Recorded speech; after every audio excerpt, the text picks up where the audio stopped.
63 நாயன்மார்கள்ல ஒருத்தரான பூசலை நாயனாரை பத்தி தான் பார்க்க போறோம். இவர் ஒரு அதீத சிவபக்தர்.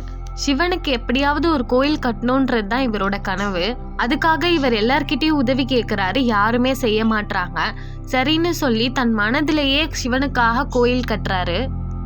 இந்த சமயம்தான் காஞ்சியில ஒரு பல்லவ மன்னன் சிவனுக்காக ஒரு மிகப்பெரிய கோயில் ஒண்ணு கட்டிட்டு இருக்காரு.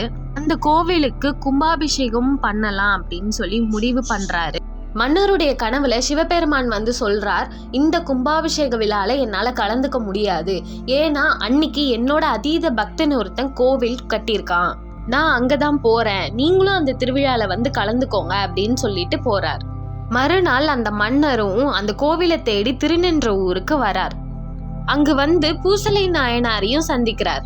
மன்னருக்கு ஒண்ணுமே புரியல. இங்க என்ன நடக்குது, இங்க கோவிலே இல்லையே அப்படின்னு குழப்பத்திலேயே இருக்கிறார். பூசலை நாயனாரை சந்திச்சு பல்லவ மன்னன் கனவுல வந்து சிவபெருமான் சொன்னதையெல்லாம் சொல்றாரு. கோவில் எங்க இருக்குன்னு கேக்குறாரு. அதுக்கு அவருடைய மனதுல இருக்கிற கோயிலை காமிக்கிறாரு.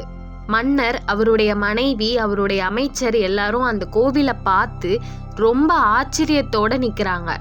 நான் அவ்வளவு செலவு பண்ணி கட்டினேன், ஆனா அது சிவபெருமான் ஏத்துக்கல. உங்களுடைய பக்தியை பார்த்து நான் வியக்கிறேன் அப்படின்னு சொல்லி அவர்கிட்ட ஆசீர்வாதம் வாங்கிக்கிறாங்க.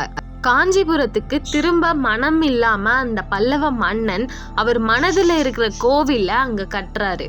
அந்த கோவில் இன்னமும் இருக்கு. இது 7ஆம் நூற்றாண்டுல நடந்த ஒரு விஷயம். திருநின்றவூர்ல இருக்கக்கூடிய இருதயலீஸ்வரர் கோவில் தான் அந்த கோவில். இந்த இருதயலீஸ்வரர் கோவிலுக்கு இருதய பிரச்சனை இருக்கிற யாரு போனாலும் சரியாயிடும்ன்றது ஐதீகம். ஏன்னா பூசலை நாயனார் தன்னுடைய நெஞ்சில சிவபெருமான சுமந்ததுனால இருதய நோயெல்லாம் தீரும்ன்றது ஐதீகம்.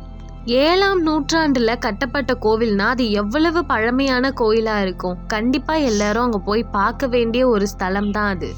அந்த கோவிலுக்கு யாராவது அபிஷேகம், அன்னதானம் இந்த மாதிரி பண்ணணும்னா ஸ்கிரீன்ல தெரியுற இந்த நம்பருக்கு கான்டாக்ட் பண்ணி பூஜைக்கு அரேஞ்ச் பண்ணிக்கோங்க.